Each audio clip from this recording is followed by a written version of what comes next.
Halo teman-teman, kembali dengan saya lagi Felix. Masih membahas mengenai Donghua Shaolan. Setelah menunggu sekian lama, akhirnya turnamen Akademi Roh terbesar di dataran Doulo pun dimulai.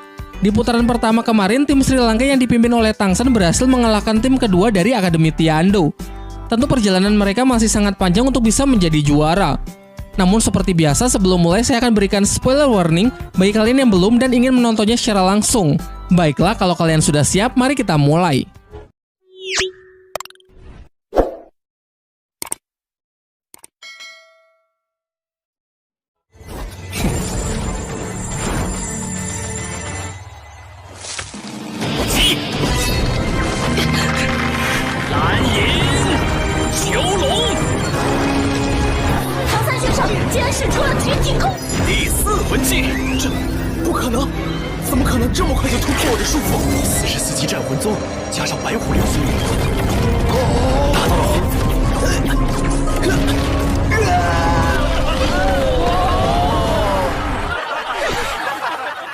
Setelah pertarungan berakhir, sempat ada protes dari pihak Akademi Tiando yang mengatakan bahwa tim Sri Lanka telah melanggar aturan dengan memiliki niat membunuh. Namun hal itu tetap tidak mengubah keputusan wasit karena nyatanya tim kedua Akademi Tiando tidak ada yang terbunuh. Singkat cerita, dalam perjalanan kembali ke Akademi, di tengah perjalanan mereka bertemu dengan Ning Fengzi, ayah dari Ning Rongrong. Ning Rongrong lalu memperkenalkan teman-temannya kepada sang ayah, dan sang ayah mengungkapkan kekagumannya kepada mereka karena di usianya yang masih sangat muda sudah berhasil mencapai titik ini. Kemudian secara pribadi Fengzi mengajak Tang San untuk menemui seseorang yang ia katakan cukup tahu banyak mengenai masa lalu dari Tang Hao dan Sekte Hao Tian. Memasuki sebuah ruangan, ternyata orang yang dimaksud adalah putra mahkota dari kerajaan Tiando yang bernama Yue Xinghe. Xinghe kemudian mulai menceritakan bahwa kepergian Tang Hao, ayah dari Tang San, berkaitan dengan kerajaan Balai Roh Pelindung. Pada 20 tahun yang lalu, petinggi dari Balai Roh Pelindung keluar untuk mencari benda pusaka paling berharga di dataran Doulo. Dan kabarnya benda pusaka tersebut berada di tangan Tang Hao. Mengetahui hal itu, Tang Hao memutuskan untuk keluar dari Sekte Hao Tian karena ia tak ingin melibatkan masalah ini dengan orang-orang di dalam sekte. Dan benar saja, tak lama setelah itu terjadi pertempuran yang sangat hebat antara Tang Hao melawan para Master Roh dari Balai Roh Pelindung. Pada puncak pertarungan tercatat bahwa Tang Hao telah menjadi Master Roh bergelar Doulo termuda dalam sejarah. Kendati demikian, pertarungan tersebut berakhir dengan Tang Hao yang terluka parah dan pergi menghilang begitu saja. Selain itu, benda pusaka yang diperebutkan pun juga tak ada yang mengetahui keberadaannya. Ning Fengzi menambahkan bahwa setelah kejadian itu, pimpinan dari Balai Roh Pelindung meninggal sehingga pemimpin yang baru naik tahta. Bersamaan dengan kejadian tersebut, Sekte Hao Tian pun perlahan juga menghilang dari pandangan. Setelah mendengar cerita itu, Tang San menanyakan mengenai keberadaan dari ibunya. Namun Xinghe mengatakan kalau ia sama sekali tak mendapatkan informasi mengenai ibu Tang San. Sementara Ning Fengzi masih kebingungan mengenai benda pusaka seperti apa yang diperebutkan sampai harus melewati pertarungan yang begitu dahsyat dan menelan banyak korban. Kini berdasarkan cerita tersebut, Tang San pun bertekad untuk membalaskan dendam kedua orang tuanya kepada Balai Roh Pelindung. Sebelum pergi, Xinghe memberikan plat kerajaan yang bisa Tang San gunakan untuk masuk ke dalam istana, kelak jika Tang San ingin menemuinya. Sin beralih memperlihatkan para murid Akademi Sri Lanka yang ditertawakan banyak orang dalam perjalanannya menuju asrama.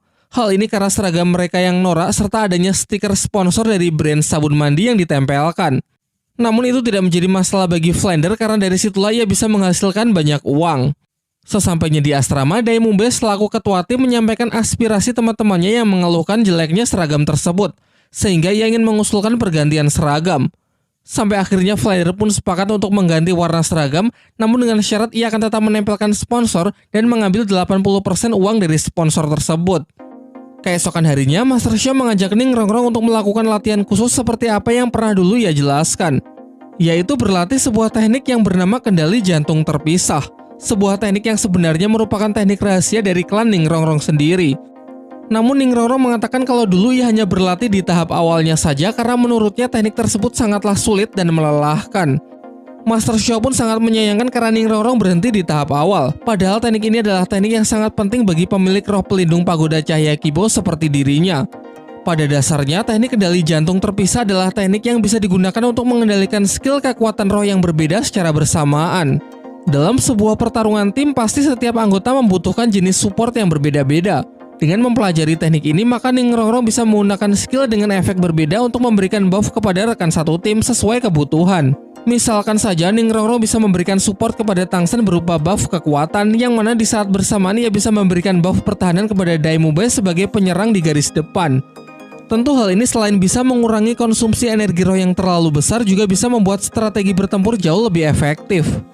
Kemudian Master Xiao menjelaskan maksud dan tujuannya mengajak Tangsen adalah supaya mereka bisa berlatih teknik kendali jantung bersama, karena teknik ini pasti akan sangat cocok untuk Tangsen sebagai pemilik roh pelindung ganda agar bisa meminimalisir terjadinya benturan kekuatan roh saat keduanya digunakan dalam waktu yang bersamaan. Namun pada awalnya Tangsen menolak karena teknik tersebut adalah teknik rahasia milik sektenya Ning Rongrong. Ia tentu paham betul mengenai aturan sekte yang mana jelas teknik rahasia tak boleh dipelajari oleh orang luar begitu saja. Kemudian Rongrong mengatakan kalau ia tak sedikit pun merasa keberatan, dan pasti begitu pula ayahnya karena Tangsen sudah banyak berjasa untuk ia dan sektenya. Untuk lebih meyakinkan Tangsen, ia pun segera bergegas untuk mendapatkan izin dari ayahnya terlebih dahulu. Sembari menunggu Ning Rongrong kembali, Tangsen menceritakan mengenai apa yang ia bicarakan dengan Ning Fengzi dan putra mahkota kepada Master Xiao. Setelah mendengar cerita dari Tangsen, Master Xiao sendiri juga tidak tahu mengenai benda pusaka apa yang sebenarnya diperebutkan kala itu. Sampai-sampai Balai Roh Pelindung mengerahkan seluruh kekuatan demi mendapatkannya. Lalu mengapa mundur begitu saja padahal belum mendapatkannya? Awalnya Tangsen sempat menduga kalau Balai Roh Pelindung mungkin mengincar tulang roh. Namun Master Xiao meragukan hal itu karena kalau memang benar pasti Balai Roh Pelindung tidak akan mundur begitu saja. Mengingat meskipun Tang Hao sangatlah kuat, masih mustahil ia bisa menang melawan Balai Roh Pelindung seorang diri. Alasan paling masuk akal adalah benda pusaka tersebut sudah rusak dan tidak bisa digunakan lagi. Mungkin saja seekor siluman roh. Namun lagi-lagi Master Xiao ragu karena bagaimana bisa Tang Hao memiliki hubungan dengan siluman roh, mengingat manusia adalah musuh bebuyutan dari siluman roh itu sendiri.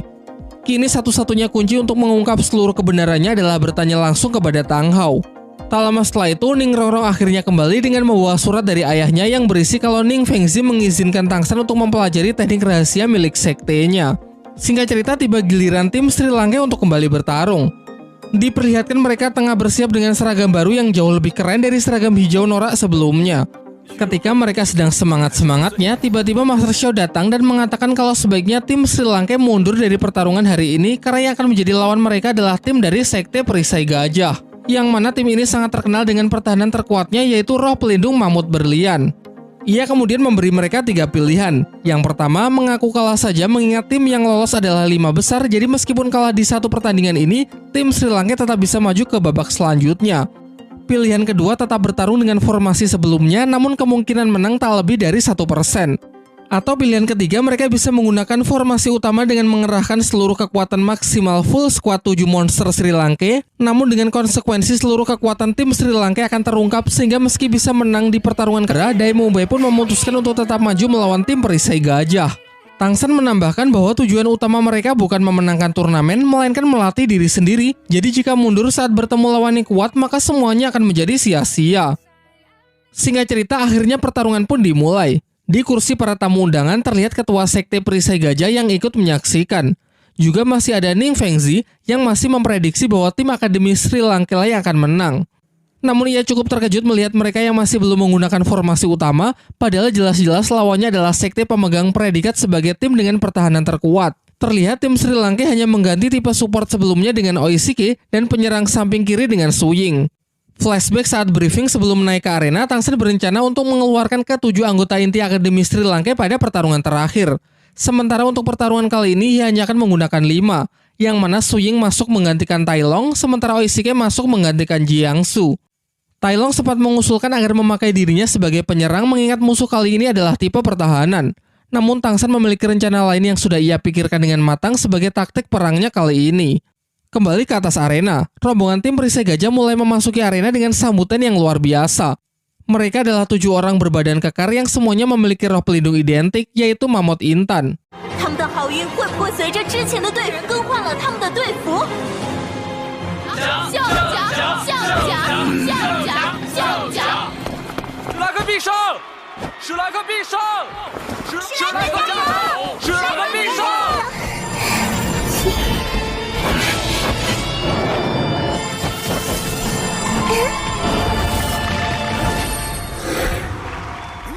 Setelah terdengar aba-aba dari wasit yang memulai pertarungan, tim Perisai Gajah pun secara serentak mengeluarkan skill pertamanya, yakni benteng tak tertembus. Dengan perisai sekuat Intan, mereka maju untuk mendesak dan mendorong keluar anak-anak Sri Lanka. Menanggapi hal itu, Tangsan segera bertindak mengeluarkan skill pertama ikatan tali akar rumput biru perak untuk menghentikan pergerakan musuh. Sayangnya skillnya tersebut dapat dihancurkan dengan sangat mudah, bahkan hanya dengan kekuatan fisik. Berdasarkan pengamatan dari Master Xiao, tim perisai gajah begitu kuat karena mereka mampu menggabungkan kekuatan tubuh dengan kekuatan roh pelindung dengan sangat sempurna, sehingga mereka sanggup menghancurkan lilitan rumput biru perak dengan mudah. Sang ketua tim perisai gajah, meski terlihat unggul, ia tak sedikit pun menurunkan kewaspadaannya. Ia berencana untuk mempertahankan formasi untuk mendorong lawan agar bisa mengunci kemenangan. Kali ini Tangsan menggunakan taktik baru, yakni mengendalikan seluruh anggota tim untuk menciptakan gerakan yang lebih harmonis dan terkontrol. Selanjutnya ia memakan sosis terbang dari Oishike untuk memperluas pandangan dan jangkauan dalam mengantisipasi setiap gerakan musuh. Tentu rencana ini sudah Tangsan perhitungkan secara akurat.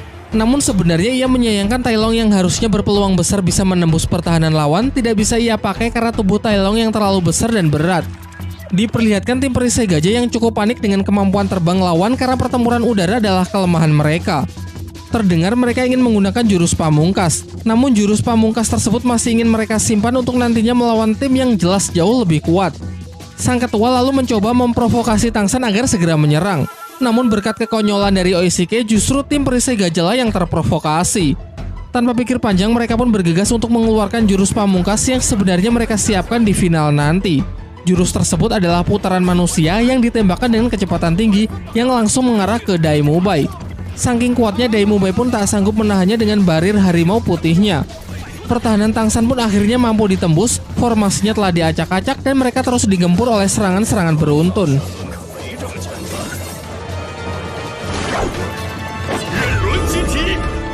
Sampai pada akhirnya pergerakan Tangsan berhasil dikunci dan siap mendapatkan pukulan telak. Namun sebelum serangan tersebut mendarat, tiba-tiba gerakan ketua tim perisai gajah terhenti. Dan ternyata pergerakannya berhasil ditahan Tangsan dengan tali akar rumput biru peraknya. Peluru upil yang ditembakkan Oishike sebelumnya ternyata adalah benih dari skill kedua Tangsan. Tak lama setelah itu, satu persatu lawan mereka pun juga terikat. Benih-benih itu ternyata sudah Tangsan tanamkan tadi ketika mereka saling beradu fisik. Berkat itu, semua berhasil dijatuhkan dan langsung disambut oleh kurungan skill keempat dari Tangsan. Menurut perhitungannya hanya butuh waktu 4 detik bagi ketua tim untuk meloloskan diri, sementara bagi anggota tim yang lain setidaknya butuh waktu sampai 20 detik. Sehingga selama 20 detik yang ada, Tangsan gunakan untuk memerintahkan teman-temannya agar fokus menjatuhkan sang ketua tim saja. Di bawah pengaruh skill hipnotis dari Xiao, dengan leluasa teman-teman yang lain menghajarnya. Namun ketika Suying hendak melakukan finishing, tiba-tiba ia merasakan kalau tendangannya ditahan oleh sesuatu yang sangat keras. Ning Fengzi yang menyadari kalau ketua sekte telah ikut campur dalam pertarungan dengan membantu muridnya keluar dari pengaruh hipnotis Xiao, kemudian menegurnya.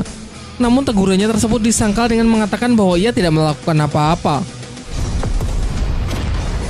Dan ternyata ketua tim perisai gajah telah bangkit dengan tulang roh gading gajah yang melindungi kepalanya dari serangan-serangan tim Sri Lanka. Keadaan semakin buruk kalau anggota tim yang lain juga telah berhasil meloloskan diri dan segera bersatu dengan sang ketua untuk kembali mendesak Sri Lanka. Suying yang hampir menjadi korban pertama, untung saja Daimubai datang tepat waktu lalu melakukan teknik fusion seperti dulu, menciptakan kekuatan roh gabungan yang mereka sebut harimau putih neraka.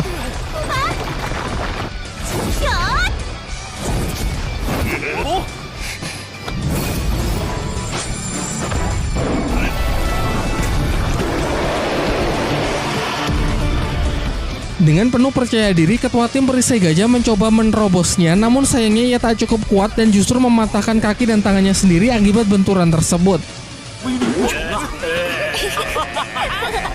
Kini setelah jatuhnya sang ketua, membuat seluruh anggota tim mengalami blunder.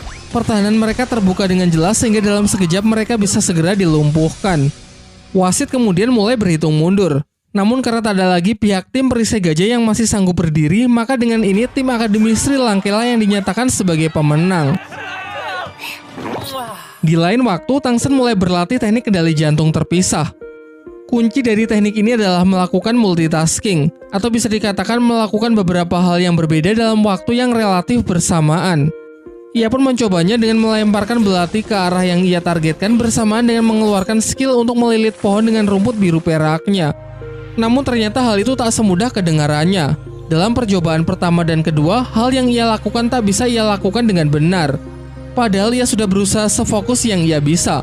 Tak lama setelah itu, Master Xiao datang untuk memberikan sebuah clue. Ia mengatakan jangan mencoba mengendalikan, tetapi belajarlah untuk merasakan. Singkat cerita, saat Tang Shen melakukan apa yang Master Xiao sarankan, tiba-tiba ia berhasil masuk jauh ke dalam alam bawah sadarnya dan bertemu dengan jiwa para siluman roh yang dulu pernah ia serap. Diperlihatkan mereka saling menyerang karena Tang Shen yang berusaha menggunakan kekuatannya dalam waktu yang bersamaan, yang mana Tang Shen juga harus menaklukkannya di waktu yang bersamaan pula. Jika tidak, maka dirinya lah yang akan ditelan oleh jiwa para siluman tersebut.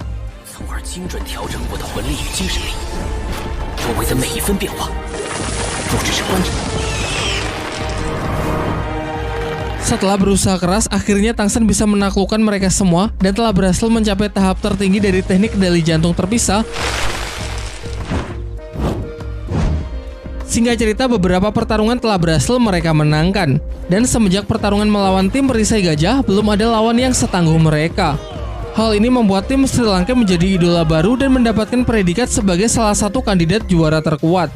Hari ini Master Xiao mengajak semuanya pergi ke arena untuk menyaksikan pertarungan tim Lighting, sebuah tim elemen petir yang Master Xiao katakan patut untuk diwaspadai.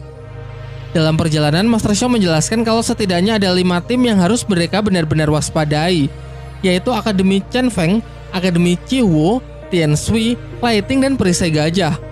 Kelima tim tersebut sering dikatakan sebagai 5 akademi elemen. Sesuai sebutannya, masing-masing anggota tim bertarung menggunakan elemen yang sama.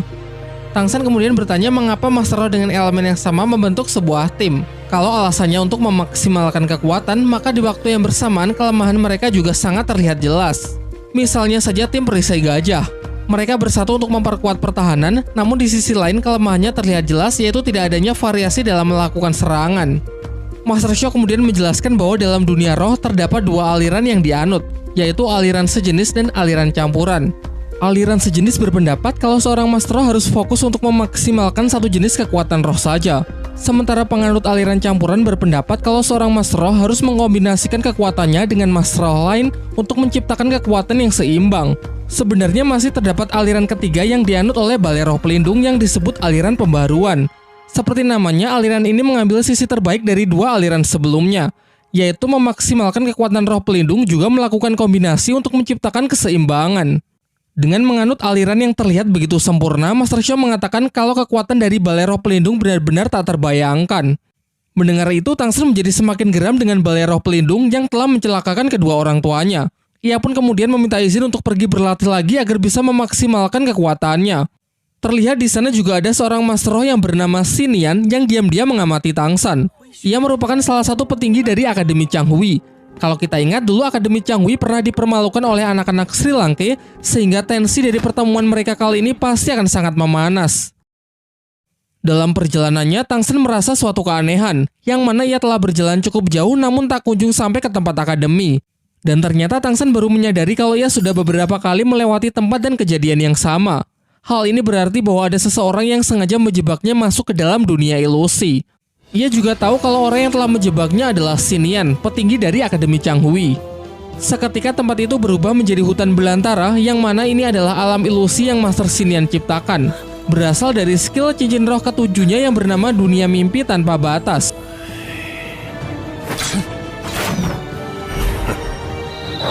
Jelas saja serangan Tang Shen di sini juga sama sekali tidak berguna, karena wujud fisik dari Xinian pastinya berada di luar jangkauan Tang Shen. Membuat pertahanan dari rumput biru perak pun juga percuma karena dapat Xinian patahkan dengan sangat mudah.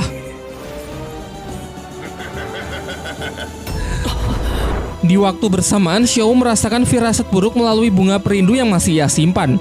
Ia pun bergegas pergi mencarinya yang kemudian diikuti oleh anak-anak lain. Xin kembali ke dunia mimpi yang Xinian gunakan untuk menyiksa Tang Shen dan membunuhnya secara perlahan agar nantinya tidak ada lagi yang menghalangi Akademi Changhui untuk meraih kemenangannya. Namun ketika Xinian sudah sangat percaya diri dan dibuai oleh kemenangan, tiba-tiba Tang Shen bangkit dan langsung melancarkan serangan menggunakan salah satu senjata rahasianya yang bernama Undangan Dewa Kematian. Kemudian dijelaskan bahwa Tang Shen bisa lolos dari dunia ilusi berkat mata iblis ungu yang kini telah mencapai tingkat surrealis. Dengan mata tersebut, penglihatannya dapat menembus melewati segala macam jenis ilusi.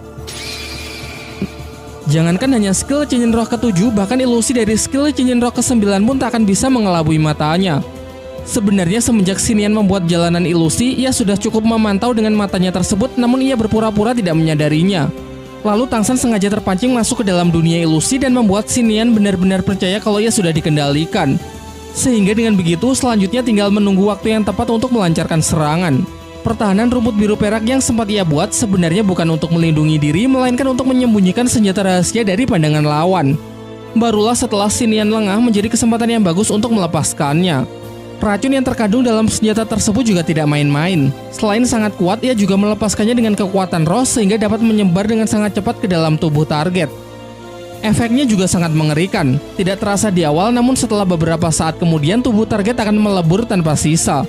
Di tengah leburan itu terlihat sebuah benda bercahaya yang sangat menyilaukan, dan ternyata benda tersebut adalah tulang roh milik Xinian. Mengingat ucapan Master Xiao mengenai tulang roh yang membutuhkan kecocokan dengan pemiliknya, Tang San tidak lantas langsung menyerapnya dan memilih untuk menyimpannya terlebih dahulu. Setelah itu ia kembali ke akademi yang mana teman-temannya sudah menunggunya dengan cemas.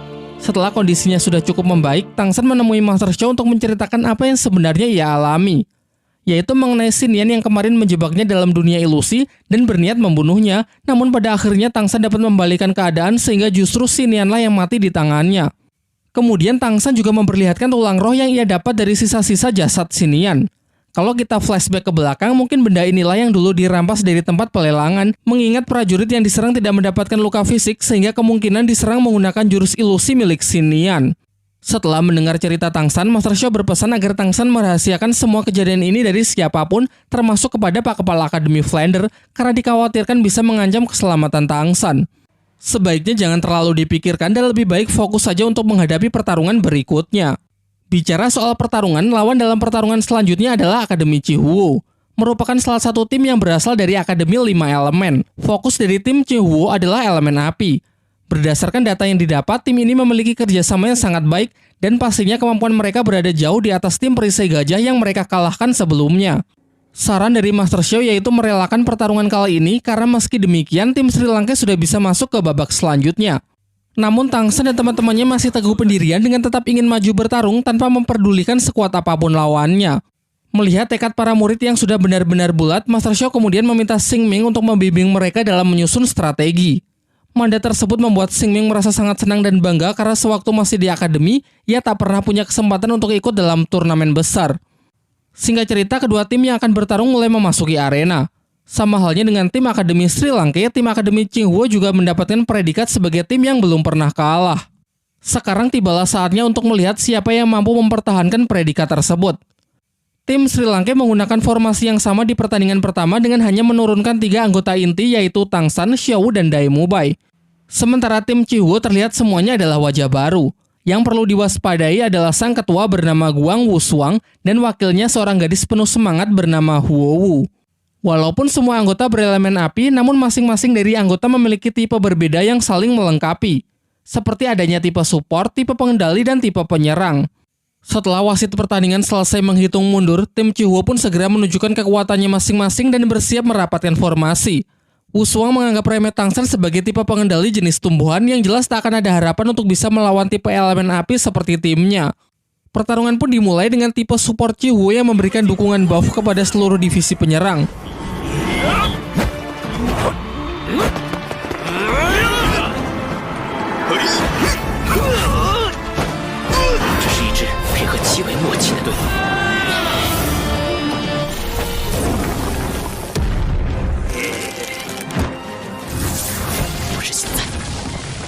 Pertarungan berlangsung sangat sengit dengan memperlihatkan kerjasama yang sangat baik dari tim Akademi Chihuo. Di sisi lain, kerjasama dari Tang San dan kawan-kawan juga sama baiknya hingga mereka berhasil menjebak ketua tim dari musuh. Namun tentu tidak semudah itu. Masih ada Huo Wu, pemilik kekuatan api tipe pengendali yang sanggup membuat penangkis api untuk melindungi rekannya secara efektif. Dalam sekejap mereka dapat membalikan keadaan, di mana kini Tang San yang jatuh ke dalam perangkap. Ternyata sedari awal Wushuang memang sengaja masuk ke dalam jebakan Sri Lanka untuk memancing para penyerang utama mendekat yang kemudian dihempaskan sehingga hanya tersisa Tang San seorang diri.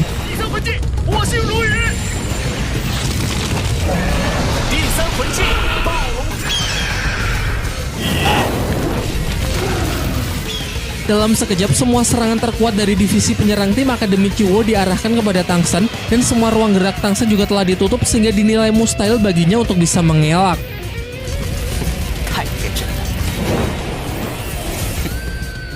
Namun jangan lupa kalau Tang Sen adalah satu-satunya Master Roh yang tidak cuma mengandalkan kekuatan dari roh pelindung.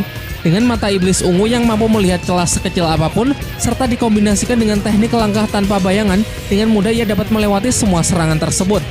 Bahkan para Master Roh kelas atas pun dibuat sangat takjub dan keheranan karena selama ini mereka belum pernah menyaksikan gerakan sehebat itu tanpa adanya keterlibatan dari kekuatan roh pelindung.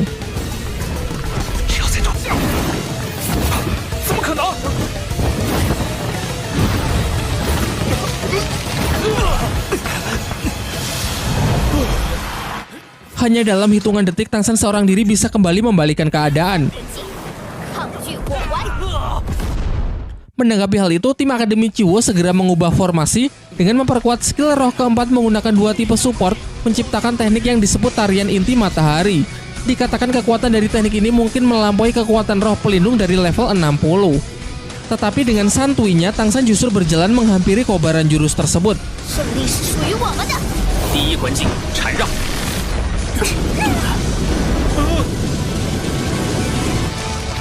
他们全程都在争斗，威力实在太大。 Bukannya tanpa perhitungan yang matang, berkat 2 tanaman obat langka yang pernah ia konsumsi, kini pertahanan rumput biru perangnya telah memiliki ketahanan terhadap air maupun api. Lagi-lagi ini adalah bagian dari rencana Tang Sen. Ia sengaja memancing lawan agar mengeluarkan teknik terkuat untuk menguras energi mereka. Sehingga ketika ia mengurung mereka ke dalam kandang skill keempatnya, energi mereka tak akan cukup untuk bisa menghancurkan kandang tersebut.